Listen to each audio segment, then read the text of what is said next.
oleh Allah.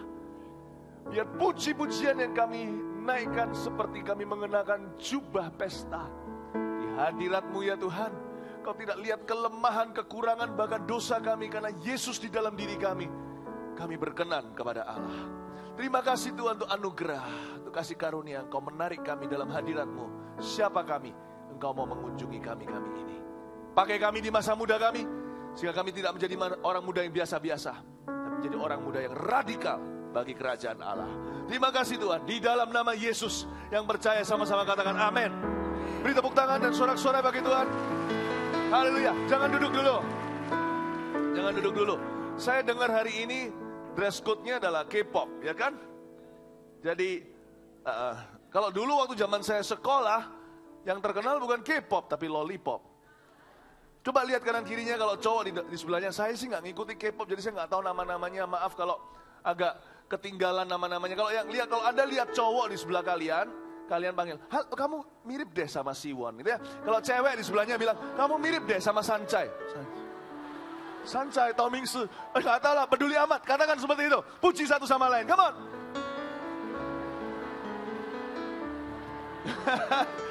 Haleluya. Kasih tepuk tangan untuk keluarga Augie yang luar biasa. Come on. Haleluya. God loves you. Jesus loves you. Silakan duduk kembali.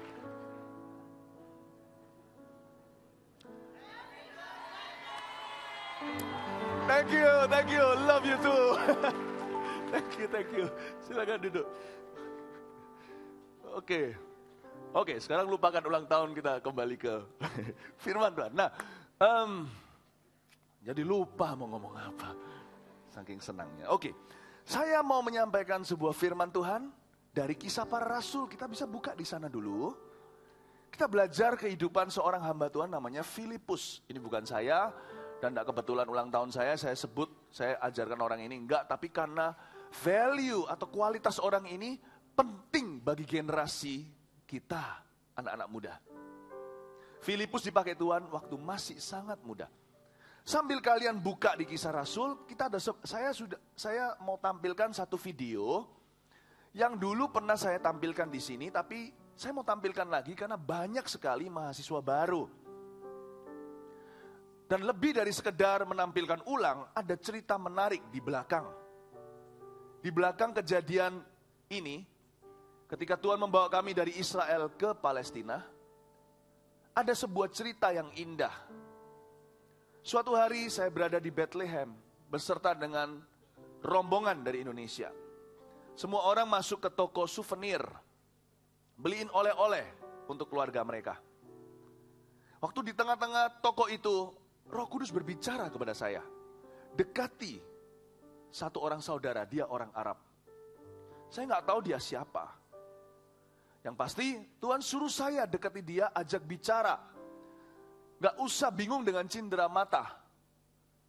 Lebih baik fokus ke jiwa-jiwa. Saya taat sama Tuhan. Seperti di cerita Filipus, penginjilan pribadi. Penginjilan itu adalah tanggung jawab pribadi. Penginjilan, memberitakan Injil bukanlah sekedar tanggung jawab gereja, apalagi pendeta. Memberitakan Injil adalah tanggung jawab setiap orang, satu orang lepas orang berikutnya. Adalah tanggung jawab pribadi kita. Saya menyadari bahwa Tuhan menyuruh saya mendekati orang itu untuk sebuah tujuan yang jelas, yaitu memberitakan kasih Yesus. Padahal itu saya di Palestina loh, yang sekarang terkenal dengan Hamasnya, bukan? Saya datangin, saya bicara sama dia, ternyata saudara, orang itu punya pertanyaan yang sangat serius dalam hidupnya dan di dalam hatinya akan Tuhan. Bincang-bincang, saya nggak sok tahu, coba beritahu segala sesuatu seolah-olah saya bisa jawab semua pertanyaan-pertanyaan hatinya. Enggak, saya hanya kasih dia ayat firman. 1-2 ayat sama dia, ternyata itu merema. Singkat cerita, lama setelah itu, saya menerima undangan dari pemerintah Palestina untuk mengadakan kebaktian penginjilan di alun-alun kota, persis di depan lokasi tempat Yesus dilahirkan. Itu di tengah-tengah kota, di lapangan terbuka. Pemerintah, hari pertama kami datang, kru kami dari Indonesia, yaitu dari Mawar Sharon, diajak ketemu di parlemen mereka, Mereka memberitahu, apa yang kalian perlu beritahu kami, semua disediakan. Hah? Dari pemerintah Palestina? Ternyata saya baru tahu ceritanya begini loh.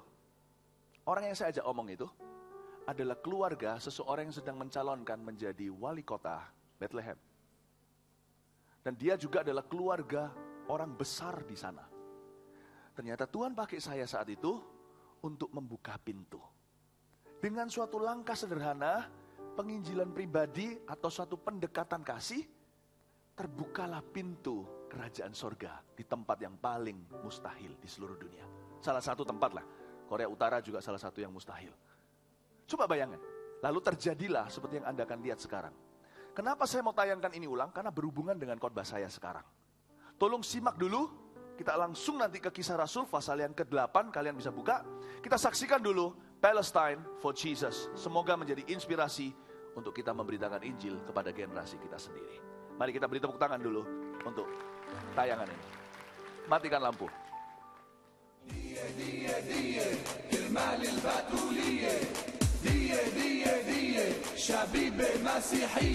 عمار جريس والخضر صلينا واحنا النصارى والشمع بيدينا. عمار جريس والخضر صلينا واحنا النصارى والشمع بيدينا.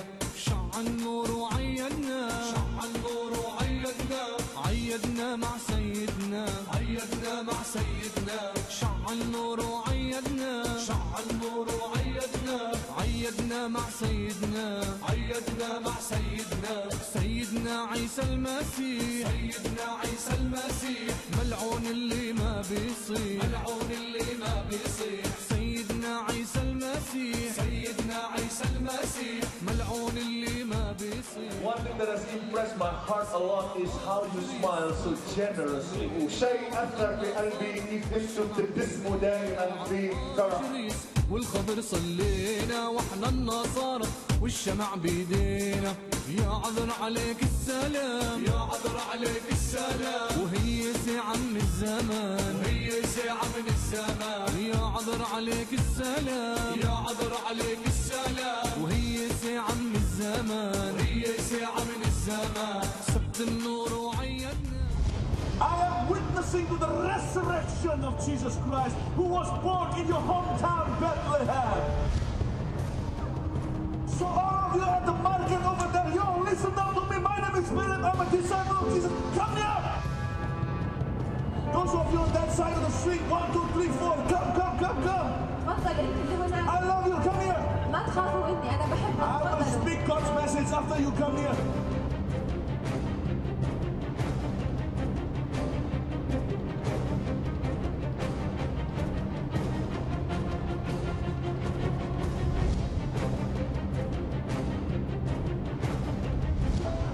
Hello, Hello. Jesus. Jesus. Come on! Don't you want to clap your hands to Jesus? He's here in Bethlehem tonight!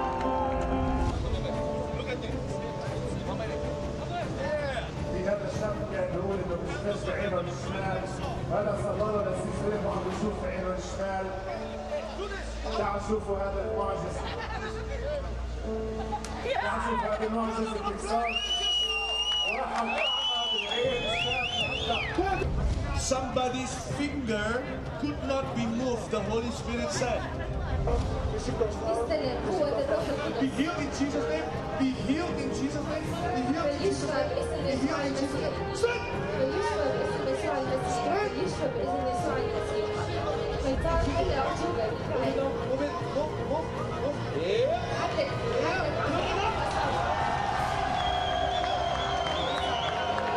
Move, move it. In Jesus' name. Move. Like this. Like this. Yeah. Move it again. Yes, Jesus.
Haleluya.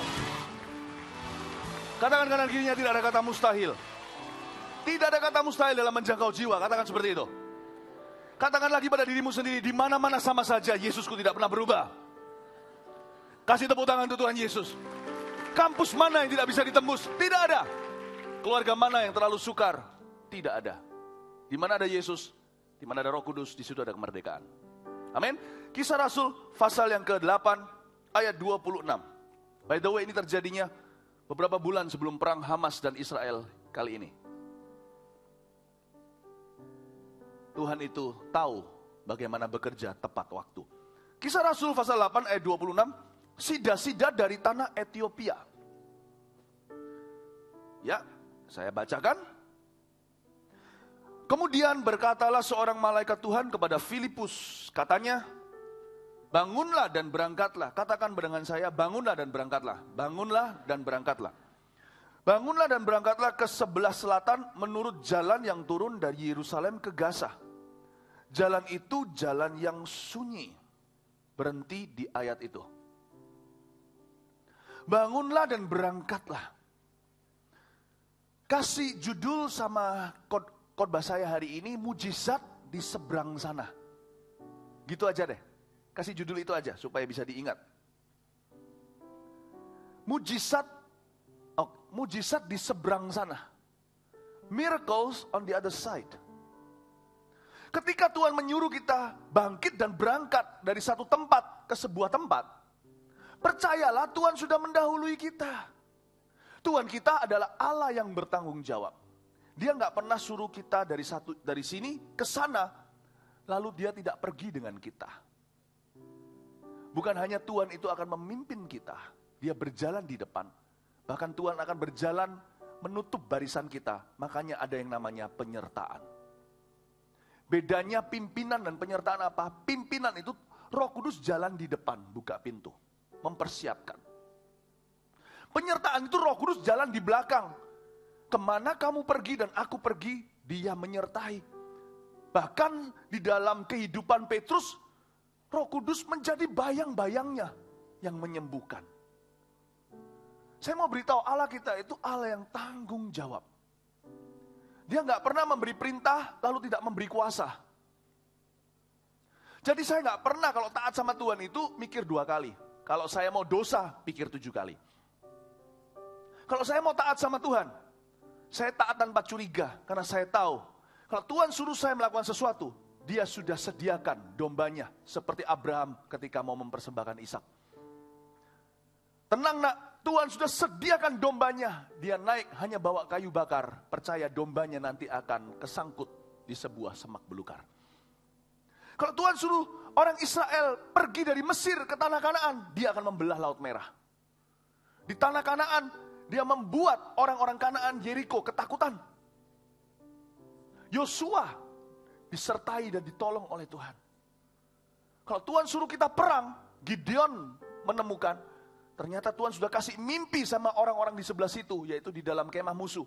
Mereka melihat golongan Gideon melindas kemah mereka.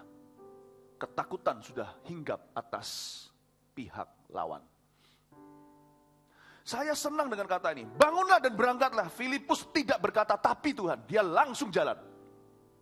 Meskipun jalan yang dia tempuh adalah jalan yang sunyi, kata ayat 26. This is what I call, ini yang saya sebut sebagai a road less traveled. Sebuah jalan yang jarang orang mau tempuh dan telusuri. Karena hari-hari ini, tanpa kita sadari, generasi kita itu terbiasa dengan sebuah kebudayaan namanya narsis tanpa tongsis. Saya sampaikan kemarin di kebaktian remaja. Narsis tanpa tongsis apa? Narsis itu bukan bicara tentang selfie. Narsis itu berbicara tentang peduli hanya diri sendiri. Susah sekali di mana-mana di seluruh dunia. Asia malah sekarang ikut-ikutan Amerika. Dimana kalau kita memberitakan sesuatu yang tidak berhubungan dengan audiensnya secara langsung untuk kemakmuran mereka, susah diresponi. Kalau kita mengadakan sebuah kebaktian, kalau khotbahnya nanti akan bisa kita rasakan gunanya untuk hidup pribadi dulu, baru kita tertarik untuk datang. Makanya di dalam generasi ini tidak ada kebangunan rohani di seluruh dunia.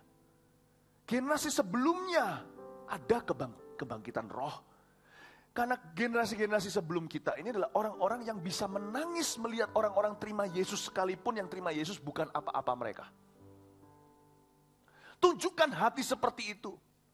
Tuhan akan memberimu kebangunan lebih besar daripada yang kau berani minta dan pikirkan. Tuhan akan memberkati hidupmu. Carilah kerajaan sorga dulu. Semuanya ditambahkan kepadamu. Saya bertumbuh dalam Tuhan, kenal Yesus umur 18 tahun waktu masuk kuliah. Di usia pemuda, saya terima Tuhan. Satu hal yang selalu membuat hati saya terkagum-kagum, hanyalah Yesus. Lihat, akhirnya hidup saya tidak berakhir hanya Yesus, tapi saya punya istri dari Yesus, anak-anak dari Yesus, pekerjaan dari Yesus, semua dari Yesus.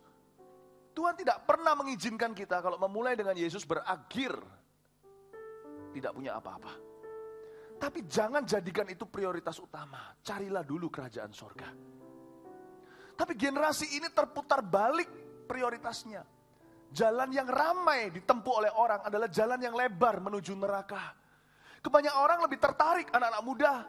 Saya datang ke gereja, pertanyaannya, emangnya nanti gue dapat apa dari gereja? Itu narsis tanpa tongsis. Emangnya aku dapat sesuatu gitu? Aku akan ikut Tuhan kalau aku dapat pacar. Gak sekedar pacar menurut standar saya. Yang minimal. Ya kan? Yang minimal.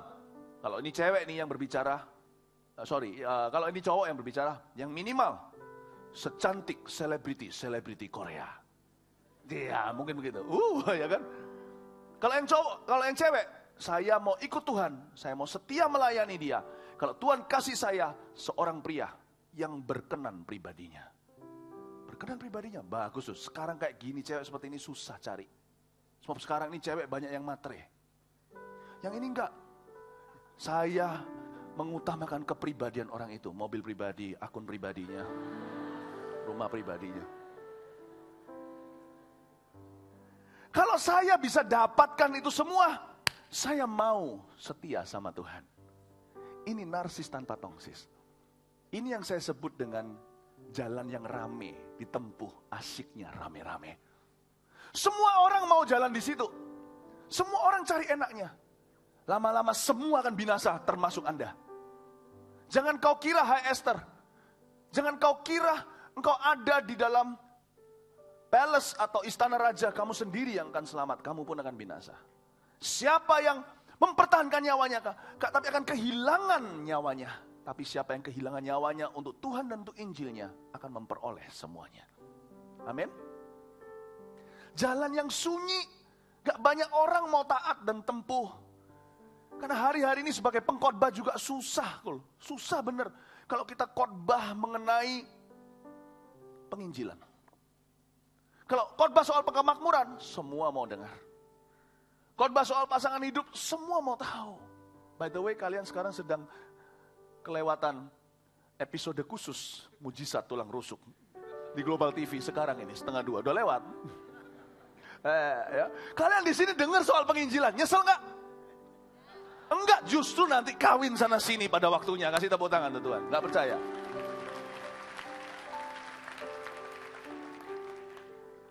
Siapa tahu jodohmu itu ada di sebelahmu sekarang. Itu si Siwan dan Sancai di sebelahmu itu. Who knows ya. Yang sesama jenis tidak termasuk. Pikiran jangan macam-macam ya. I love you. Jesus loves you. Tahu nggak? Ayo, AOGers, kalian itu army of God. Army. Seorang army man. Seorang tentara tidak memperhatikan kehidupannya saja, tapi dia melakukan segala perkara untuk patuh dengan komandannya. Komandannya ingin amanat agung cepat diselesaikan lewat kehidupan kita. Tahu nggak? Generasi-generasi sebelumnya adalah generasi yang bisa melihat Kalau orang maju ke depan, mereka turut bahagia.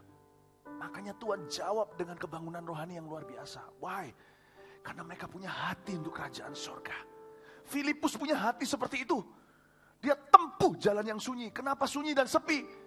Karena jalan itu dari Yerusalem menuju ke Gaza. Semua orang mau di Israel, gak mau ke Palestina. Ini Gaza yang sama dengan Gaza hari ini. Ini Gaza yang sama tempat si Simpson gasak-gasakan di sana. Urusan dengan Delila semua itu juga di Gaza. Gaza ini dari dulu rawan. Ini adalah tempat di mana terjadi pertikaian. Tapi Filipus gak peduli. Dia gak peduli bahkan nyawanya, masa depannya. Malah justru dia dapat anak 4 nabiah, baca di Kisah Rasul. Malah justru dia menikah daripada orang yang berkata, aku gak mau ke sana. Nanti kalau aku mati, aku belum menikah. Saya mau ceven dulu, baru jadi martir katanya. Generasi yang tidak radikal kalau berkata demikian. Saya berkata sama Tuhan waktu saya kenal Tuhan, beneran. Saya berkata, Tuhan kalau saya jadi single seumur hidup gak apa-apa. Asal untuk kerajaan surga. Tapi Tuhan berkata, tidak baik untukmu sendirian. Nanti pada waktu kamu di AUG suatu hari, kalau belum menikah kan, nanti, ya kan?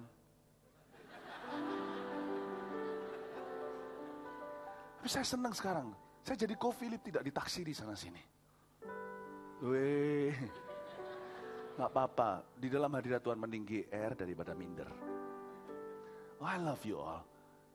Tuhan bilang sama saya, kamu akan menikah. Aku yang akan bangun rumah tanggamu. Mazmur 127. Kamu tidak akan sia-sia membangunnya karena kamu bangun kerajaanku dulu. Belajar dari Salomo.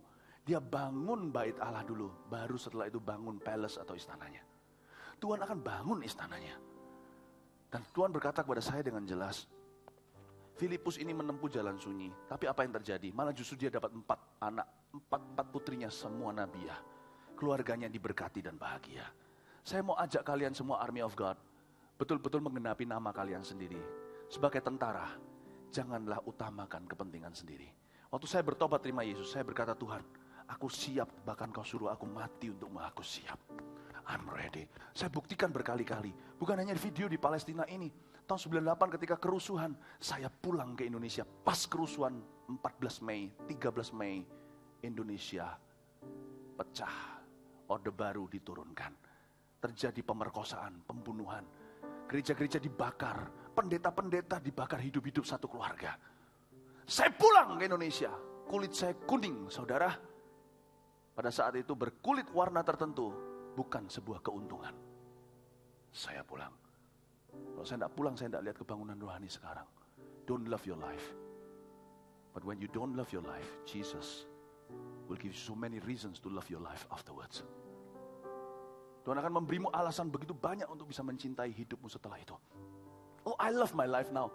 My life couldn't be better than this. Hidup saya tidak bisa lebih baik dari ini. Benar, I love my life. Thank you, Jesus. Caranya gimana? Ketika kita serahkan hidup kita pada Tuhan, Dia serahkan rencananya kepada kita. Jalan yang sunyi ternyata adalah jalan yang paling bahagia. Jalan yang sunyi ternyata adalah jalan yang paling ramai. Ketika sekarang saya lihat kanan kiri, saya lihat ini.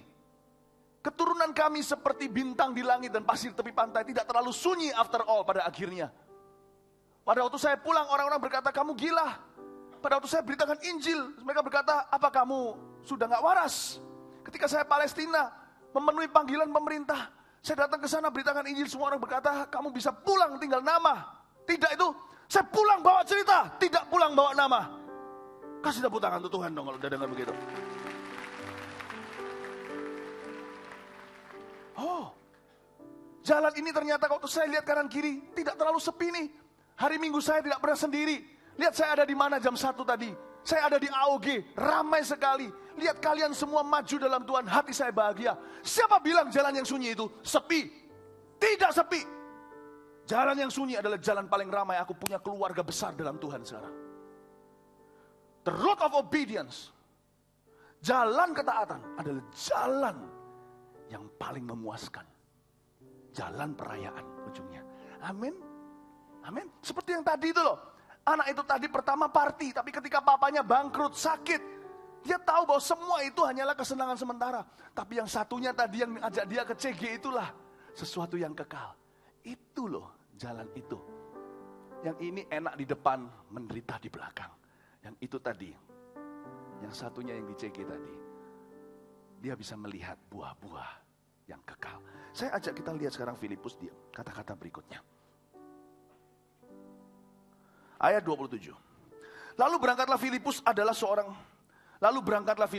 love it. Lalu berangkatlah Filipus, dia nggak bertanya sama Tuhan 2 kali, dia langsung berangkat. Adalah seorang Ethiopia, seorang sida-sida, pembesar dan kepala perbendaharaan Sri Kandake, ratu negeri Ethiopia yang pergi ke Yerusalem untuk beribadah.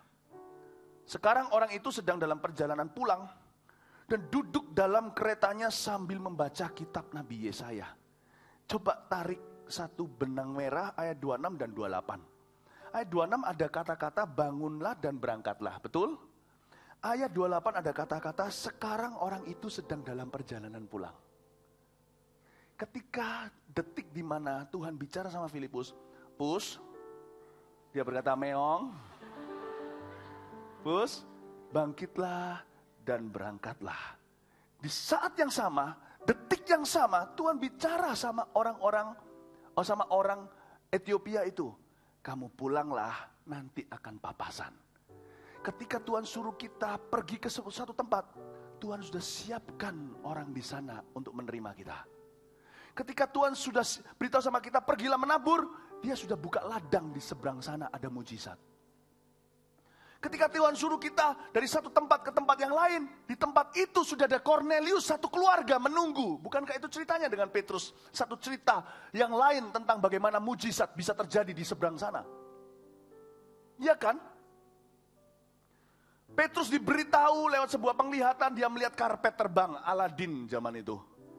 Dengan segala macam hewan, ada suara berkata, sembelilah dan makan. Dan Tuhan didik dia masuk kuliah, tidak ada yang namanya haram kalau Tuhan sudah halalkan. Petrus disuruh memberitakan Injil, pertama kali sebagai orang Yahudi membawa Injil kerajaan sorga kepada orang yang diharamkan oleh orang Yahudi, yaitu orang-orang non-Israel. Petrus bergumul, akhirnya dia mengerti, detik dia baru paham, ada suara ketukan pintu, ada utusan Cornelius. Lihat itu, bisa tepat ya waktunya. Allah kita itu kalau bekerja itu 2 arah, pedang itu bermata 2, dia nggak pernah bicara satu orang. Ketika dia beritahu kepadamu satu hal, dia sudah suruh orang lain untuk menyambutmu di sebelah sana. Ketika dia beritahu kepadamu untuk taat di sini, di sebelah sana sudah ada orang yang akan memberkatimu.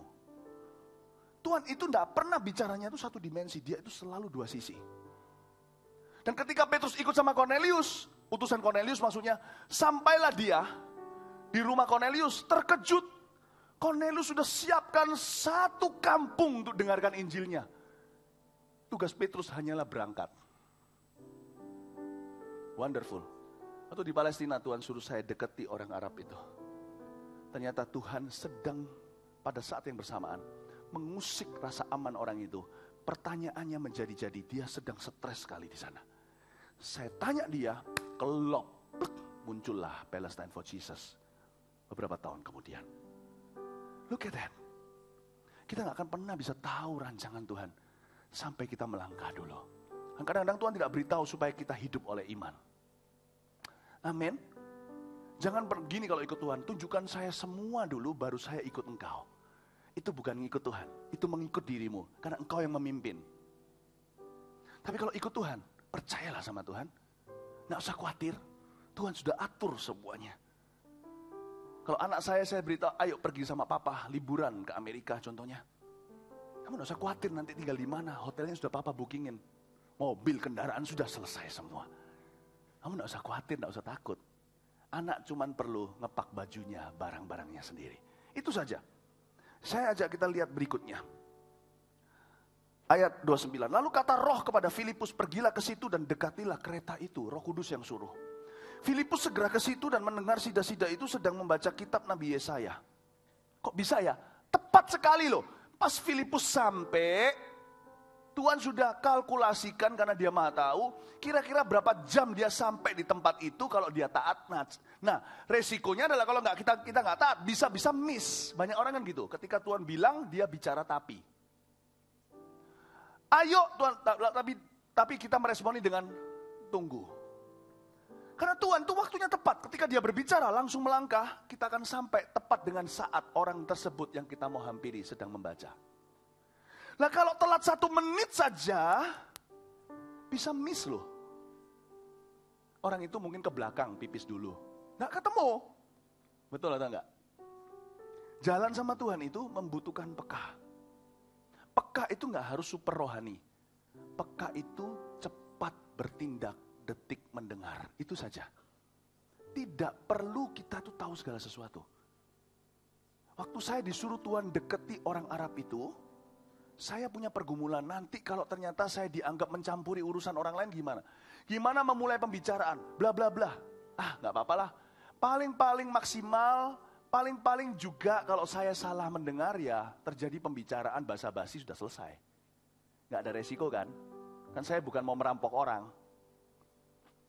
Jangan pernah takut, jangan WO sebelum mencoba. Kalau suruhan Tuhan, sekalipun kalau Tuhan tidak suruh ternyata kita hanya menduga dan salah mendengar suaranya, ujungnya juga nggak ada yang rugiannya apa-apa kok. Ujungnya paling ya cuma terjadi pembicaraan yang tidak berujung. Tapi kalau kita nggak mencoba, siapa tahu kalau itu Allah. Kalau itu Allah kita nggak mencoba, siapa tahu itu menyangkut keselamatan seseorang hingga dia binasa.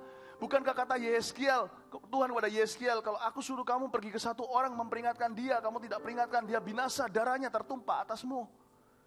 Yang itu saya nggak mau resiko, itu resiko yang saya nggak mau ambil. Saya mending resiko salah dengar, tapi saya nggak, karena saya tahu firman Tuhan, nggak mungkin saya dengar gini loh, pergilah ke orang itu, bunuhlah dia, itu nggak mungkin, itu pasti setan. Karena ada tertulis jangan membunuh.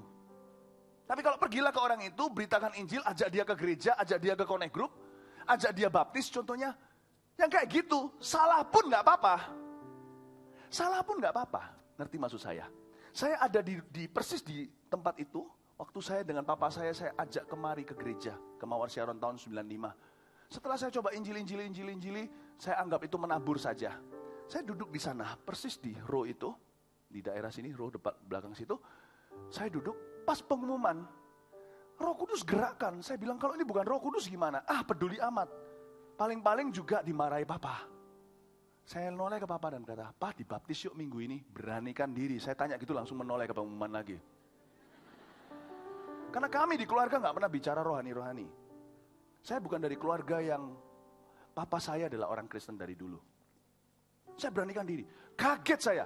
Untung saya taat. Mau tahu kenapa? Papa saya berkata iya. Waktu papa saya bilang iya, saya bilang oh iya ya. What? Iya. Kaget saya. Kaget. Saya terus terang gak bisa konsentrasi dari pengumuman hingga doa berkat setelah itu. Saking senangnya. Coba if I miss that opportunity to ask him. Kalau saya melewatkan kesempatan itu untuk tanya sama papa saya, "Pak, mau dibaptis enggak?" Gak gampang. Ayah saya itu waktu saya kecil, papa saya itu baik, tapi selalu mempertanyakan keberadaan Tuhan. Buat apa kasih kolekta? Buat apa ke gereja? Yang kerja kasih makan itu papa. Bagaimana seorang ayah yang pernah komentar gitu, saya berani beritahu, baptislah di dalam nama Yesus. Tapi Tuhan gerakkan saya. Hari pertama saya berhasil bawa papa saya ke gereja. Roh Kudus gerakkan saya. Now, kenapa pas pengumuman? Now, sekarang.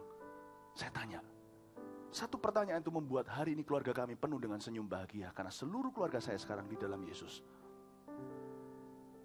Don't miss the opportunity. Don't. Mending kita salah dengar, paling dimarah papa. Daripada kita tidak mengambil resiko untuk, ngerti maksud saya ya? Paham Bapak Ibu sampai? Iya, ya. Amin, ngerti ya? Jadi Filipus datangnya itu persis pas orang itu sedang membaca kitab Nabi Yesaya ayat 30b. Kata Filipus, "Mengertikah Tuhan apa yang Tuhan baca itu?" Jawabnya, "Bagaimanakah aku dapat mengerti kalau tidak ada yang membimbing aku?" Lalu ia meminta Filipus naik dan duduk di sampingnya. Persis sebelum dia ke toilet, Filipus muncul.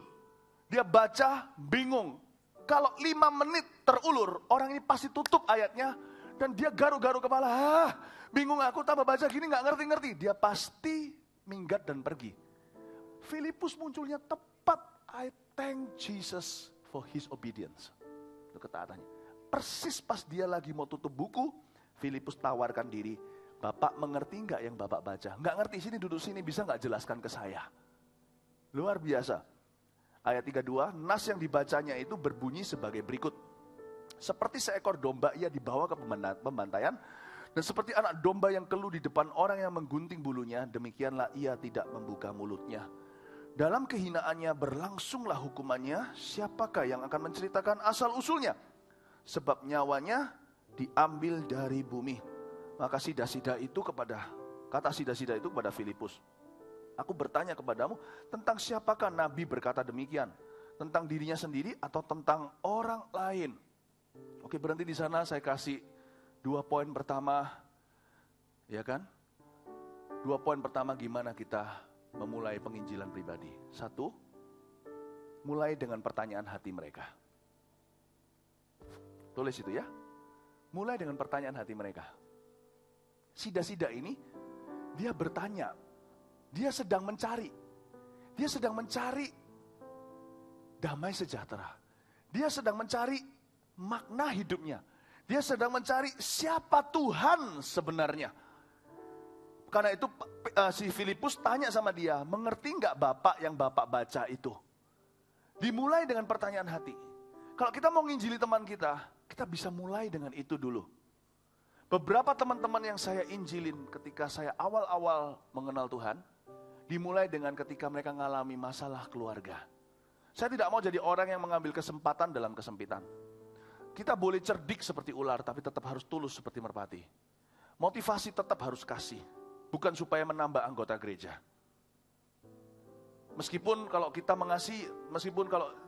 kalau kita mengasihi, gereja kita akan semakin bertambah dan bertumbuh. Karena orang biasanya akan tertarik dengan kasih Yesus. Saya memulai dengan pertanyaan seperti ini, apa yang saya bisa doakan untuk kamu? Orang itu kalau terbuka, dia akan bicara sama kita. Kalau semakin nyaman dengan kita, mungkin pertanyaan itu saya ulang berapa minggu kemudian, lama-lama dia akan membuka diri, doakan ya, papa mamaku ini berantem terus kayaknya mau cerai.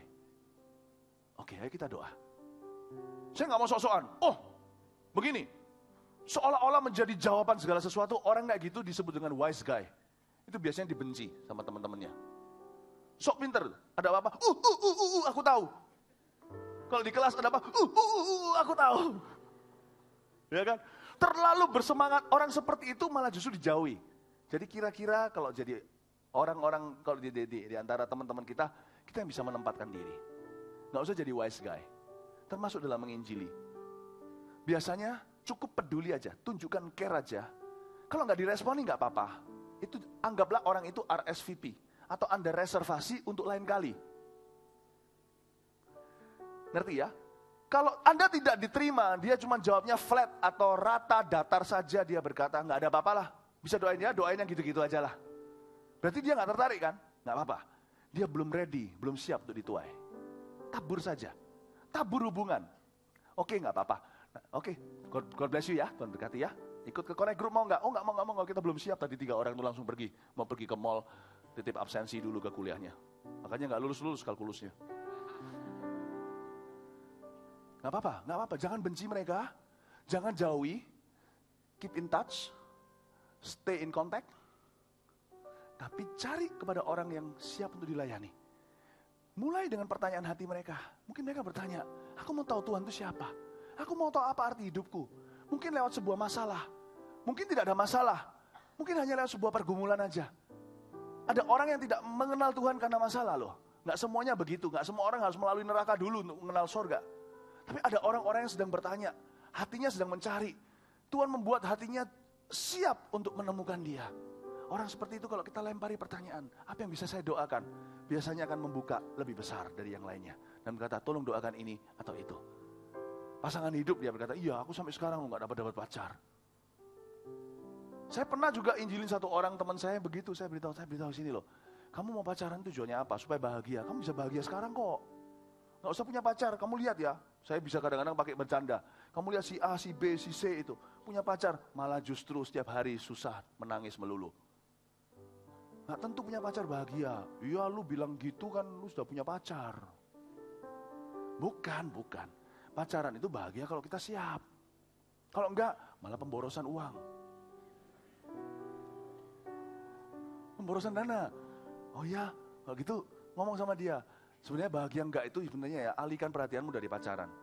Kamu enggak bahagia itu kenapa sih, tahu enggak? Mungkin karena hatimu itu kosong. aku dulu kayak kamu loh. Nggak usah khotbah. Maka mari kita buka firman Tuhan. Wah, orangnya langsung alergi pergi. Ngomong, aku dulu kayak kamu. Dulu aku juga mencari-cari. Aku kira aku bisa bahagia kalau aku dapat uang. Aku kira aku bisa bahagia kalau aku dapat nilai bagus. Aku kira aku bisa bahagia kalau seumpamanya aku dapat semua yang aku mau. Aku kira aku bahagia kalau aku punya pacar dan sebagainya. Enggak kok. Kita bahagia karena kita punya tujuan. Nanti semua ditambahkan. Nah, gini ceritaku itu gini. Aku dulu tuh kosong. Sampai aku temu Yesus, bla bla bla, lanjutkan. Ngerti maksud saya? Mulai dengan pertanyaan, tapi jangan berhenti di sana. Jangan jadi pembicaraan biasa. Harus dilanjutkan di ayat 32. Nas yang dibacanya itu berbunyi seperti berikut. Dia baca Alkitab. Dimulai dengan sebuah pertanyaan hati, harus dilanjutkan dengan beri ayat. Selalu pakai ayat firman. Jangan lupa itu. Orang yang sering berkata Alkitab, biasanya dapat jiwa. Karena firman Allah itu pedang, bukan filosofi manusia. Pakai ayat firman. Bahkan bisa jadi rema. Kemarin waktu di Pro-M, saya berkhotbah, ada sebuah kesaksian di LED. Divideokan, difilmkan. Kesaksian pendek. Seorang staf yang mau dipecat PHK bukan karena dia adalah staf yang buruk, tapi karena pekerjaan bosnya mau bangkrut. Tapi ketika itu Tuhan suruh dia untuk tetap tinggal. Dia bilang sama bosnya, saya nggak ngambil gaji dulu, nggak apa-apa. Jangan bos, saya dari dulu juga makan kan mulai dari sini. Saya mau setia. Saya akan bantu bos, nggak apa-apa berapa bulan ke depan, ditangguhkan dulu. Bos hutang sama saya, gaji saya berapa bulan, ayo kita coba dulu. Toh bagi saya untuk cari kerja perlu berapa bulan lagi. Kenapa nggak sekarang saya pertahankan pekerjaan yang sudah ada. Saya mau bantu bos untuk memastikan pekerjaan ini bisa lancar dengan keahliannya dia. Bosnya kaget, kok ada staf kayak begini? Ada, di Mawar Sharon ada. Lalu habis itu, dia tiap hari dia coba pikirkan desainnya apa yang membuat customer gak suka. Terus bosnya suatu hari mampir di mejanya dan lihat, loh kenapa kok mejamu itu penuh dengan tulisan? Semangat ya, kasih semangat sendiri, cayo. Tapi ada ayat-ayat, itu yang membuat tertarik. Bosnya lihat ayat-ayat. Wow, apa ini? Ini untuk kuatkan saya sendiri bos. Ini ya untuk bos, dia potongkan kertas tulisannya God will make a way where there is no way. Tuhan akan membuka jalan di mana tidak ada jalan. Bosnya terharu, dia bilang oke, dimasukin aja ke sorokan, dimasukin ke dalam laci, nggak dianggap. Tapi ketika bosnya stres, dibuka itu berkali-kali. Lama-lama bisnisnya diberkati. Dia nggak jadi PHK, malah buka cabang. Dan bosnya jadi percaya kepada Tuhan. Lewat sebuah ayat, nggak perlu banyak bicara. Kalau kita staff ngomong sama majikan, mana bisa gurui dia. Tapi sebuah ayat bisa berbicara 1001 kali ketika kita bahkan tertidur pulas malam hari itu. Pakai ayat firman. Ini yang saya lakukan kepada orang Arab itu. Ayat firman Tuhan itu gampang. Kita bisa hafal beberapa, nggak usah hafal satu Alkitab. Apalagi suruh hafal bilangan. Bisa masuk rumah sakit jiwa. Berapa hasta. Baca ayat firman Tuhan gampang. Gini loh. Alkitab berkata daripada lu dosa, jangan lu luluin. Biar Tuhan yang bicara sama mereka. Lebih insyaf hati orang kalau Tuhan yang bicara, Tuhan punya otoritas. Bilang aja Roma 3:23 contohnya. Sekarang ini hafalan di luar kepala ya. Karena kita semua sudah jatuh dari kemuliaan. Aku dan kamu adalah orang berdosa. Roma 6:23 berkata, upah dosa itu maut. Mau sebaik apapun kita, kalau dosa kita gak pernah dihapus, kalau kita gak pernah terima pengampunan, kita pasti masuk ke neraka. Tapi karunia Allah adalah Yesus Kristus. Yohanes 3 ayat 16, karena begitu besar kasih Allah kepada dunia ini, yang memberikan anaknya yang tunggal, supaya barang siapa yang percaya tidak binasa. Yohanes 3 ayat 36, barang siapa punya anak, maksudnya punya Yesus, dia punya kehidupan. Barang siapa tidak punya anak, dia tetap di dalam hukuman. 2 Korintus 5 ayat 17, sebab itu barang siapa dalam Kristus, dia adalah ciptaan baru, yang lama sudah berlalu, yang baru sudah datang. 1 Yohanes 5 ayat 10 dan 11. Dan inilah keyakinan kita, bahwa kita sudah diselamatkan, yaitu kita tahu bahwa kita punya hidup yang kekal. Kisah Rasul 2, 37 dan 38. Percayalah, bertobatlah, berilah dirimu dibaptis dalam nama Yesus untuk pengampunan dosamu, maka kamu akan beroleh Roh Kudus. Ayat-ayat itu muncul aja, ayat-ayat penginjilan. Dari mana ini saya hafal? Dari tahun 92 ketika saya injili teman saya. 92 sampai 95, 3 tahun itu saya bawa 10 orang kepada Tuhan. Teman-teman saya semua, papa saya belum. 3 tahun 10 orang itu per tahun saya menangkan 3 orang saja. Gak banyak. Tapi tahun 95 Tuhan izinkan saya dalam 1 minggu membawa 30 keluarga besar saya, om tante saya semuanya terima Yesus di minggu yang sama, termasuk papa saya. Di minggu yang sama setelah hari Minggu, saya beritahu di pengumuman, papa mau baptis tidak? Tahun 98, saya injilin pembantu saya. Waktu saya pulang ke Indonesia setelah kerusuhan, di masa kerusuhan maksud saya.